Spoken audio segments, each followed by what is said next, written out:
Hey guys, I thought I'd do a review of this new piano that I just recently got. If you're wondering where I got it from, it's the same place that I got the Oracle plugin from my previous blog video. Strezzo sampling, I'm not sure exactly how you pronounce that, but anyway, they're making some great stuff. So that's where I got it from. And yeah, I just thought I'd give you a review, giving you what I like about it, what I don't like about it, that kind of thing, just an honest opinion.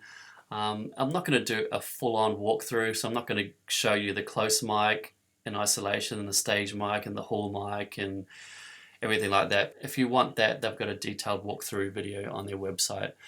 So I'm just going to pick my favorite settings, show you how I use it, and give you my opinion on it. So let's get into it.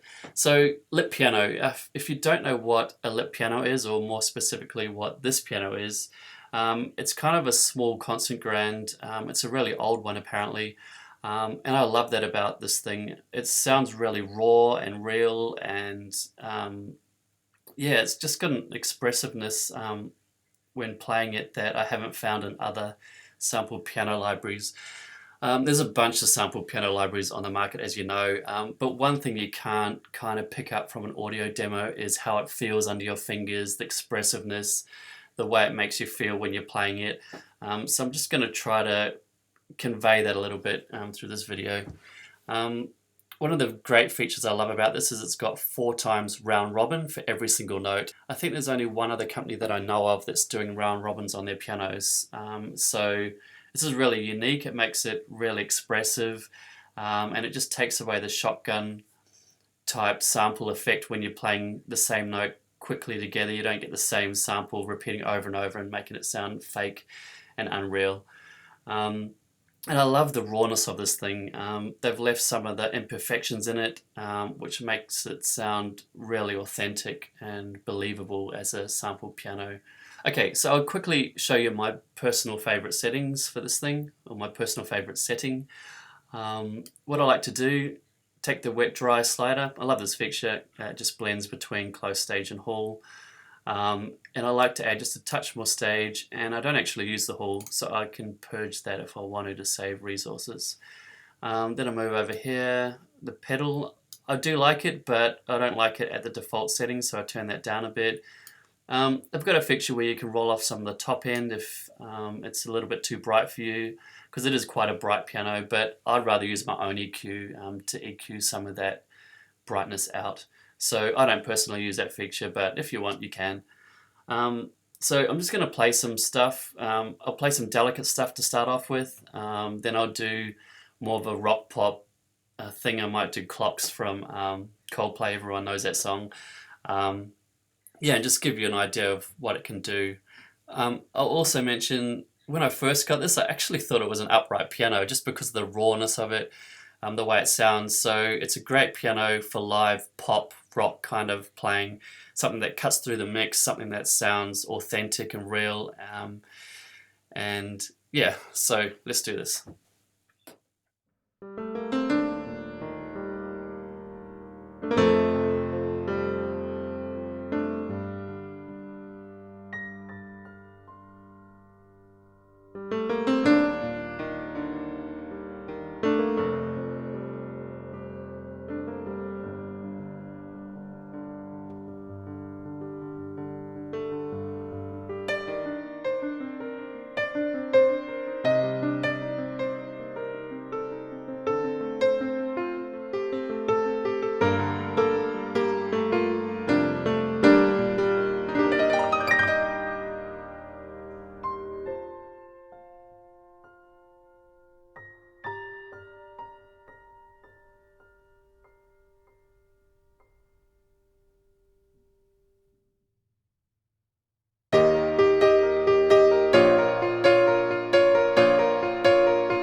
Okay, as you could hear, it's really raw sounding. It's got that upright kind of tone to it.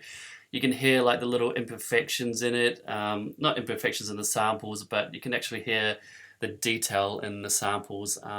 You can hear the hammer hitting the string. Yeah, it's hard to explain, but it just feels great under your fingers. Um, what I might do now is just play one note at the top, just really quiet, and build it up to really loud so you can hear kind of the dynamic range, and you can hear the round robin thing giving it a bit more life than you might have with some of your piano samples that don't have round robin. So I'll just show you this.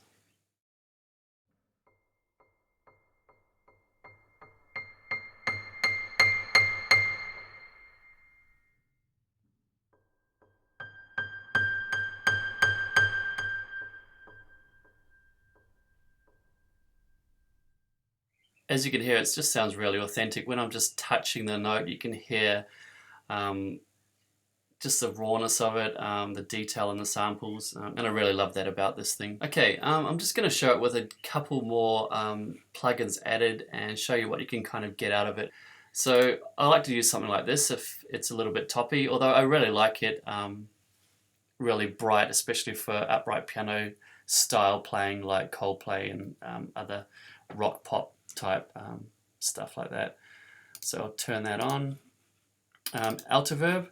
I love this plugin. I'd rather use a convolution reverb like this than use the hall mics personally, just because you've got a little bit more control over the reverb time, the mix level, the EQ of the reverb, and you also don't get the mic hiss build-up when putting it through something like a convolution reverb. So I'll chuck that on as well. Then I'll put it through my favorite, through a bus, the Lexicon, and I've got this set up with a lot of chorus on it, so you'll hear that kind of pitch shifting up and down as I play. So yeah, let's show you this.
Okay, so I really love this piano, especially as like an upright sample replacement. I'll probably use this a lot instead of other upright samples just because of the rawness of it.